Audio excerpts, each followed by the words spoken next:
Cinema చూస్తూ popcorn తినేవాళ్ళు ఇకపై ఒకసారి ఆలోచించాల్సిందే. ఎందుకంటే పాప్కార్న్ పై జీఎస్టీ పిడుగుపడింది. పాప్కార్న్ పై 3 రకాల జీఎస్టీ స్లాబ్లపై విధించడం సంచలనంగా మారింది. ప్యాకెట్లో చక్కెర కలిపిన పాప్కార్న్ పై 18% జీఎస్టీ. ఆరోగ్య జీవిత బీమా పాలసీలపై పన్ను తగ్గింపు నిర్ణయాన్ని వాయిదా వేస్తూ జీఎస్టీ కౌన్సిల్ నిర్ణయం తీసుకుంది. మీరు సినిమా థియేటర్ కు వెళ్తున్నారా? వెళ్తే అక్కడ పాప్కార్న్ తినాలంటే మీ జేబుకు చిల్లు పడ్డం ఖాయం.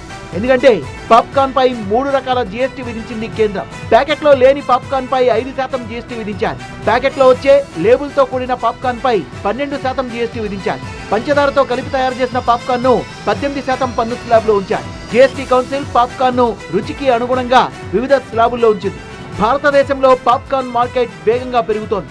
పాప్కార్న్ ఇండస్ట్రీ వృద్ధి రేటు 10% పైగా ఉంది. 2030 నాటికి 12% కంటే ఎక్కువగా ఉండే అవకాశం ఉంది. 2023 నాటికి పాప్కార్న్ మార్కెట్. శంకర్ గారు ఫుడ్ కార్ట్ బిజినెస్ చేస్తూ నెలకి 1,00,000 వరకు సంపాదిస్తున్నారు.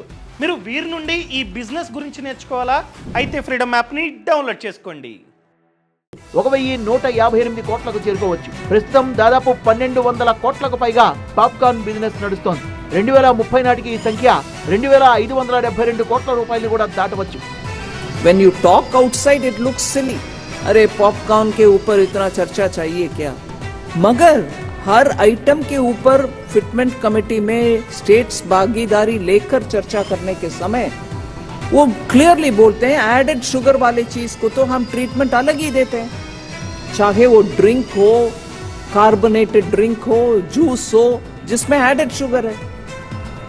इसीलिए पॉपकॉर्न का ट्रीटमेंट में जब तक वो नमकीन है, सॉल्टेड है, मसाला एडेड है, चटपटा मसाला है, चिली पाउडर है, कुछ हो, सब 5% है, मेरे 5%. But when it has added caramelized sugar, it is no longer नमकीन. इसीलिए उसका रेट अलग है. So वो थोड़ा आपके प्रेस नोट में हम विस्तार से उसका एक्सप्लेनेशन दे रहे हैं. అంతేకాదు జీఎస్టీ కౌన్సిల్ సమావేశంలో పలు కీలక నిర్ణయాలు తీసుకున్నారు. కేంద్ర ఆర్థిక శాఖ మంత్రి నిర్మలా సీతారామన్ అధ్యక్షతన సమావేశం జరిగింది. ఈవీలపై 5% జీఎస్టీ విధించారు. అంతేకాకుండా ఈవీలతో సహా పాత ఉపయోగించిన కార్ల విక్రయాలపై పన్ను పెంచారు. రైతులు ఎండుమిర్చి, ఎండు ద్రాక్ష విక్రయిస్తే దానిపై జీఎస్టీ వసూలు చేరాలని ఈ సమావేశంలో నిర్ణయించారు.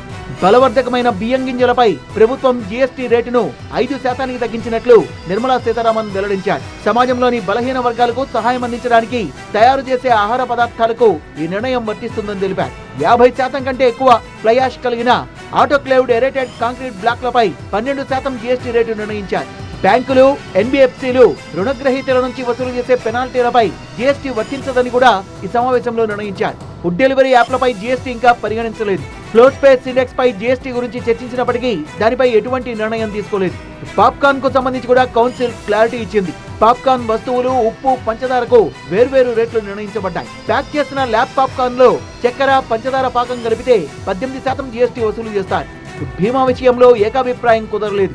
ఆరోగ్య జీవిత బీమా పాలసీలపై పన్ను తగ్గింపు నిర్ణయాన్ని వాయిదా వేస్తూ జీఎస్టీ కౌన్సిల్ నిర్ణయం తీసుకుంది. పాత వాహనాల విక్రయాలపై పన్నును 12% నుంచి 18% పెంచేందుకు జీఎస్టీ కౌన్సిల్ ఆమోదం తెలిపింది.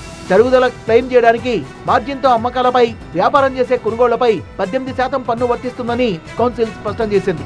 ఉపయోగించిన ఈవీ, పెట్రోల్, డీజిల్ కార్లపై 18% జీఎస్టీ విధిస్తారు. కొత్త ఈవీ వాహనాలపై 5% జీఎస్టీ ఉంది.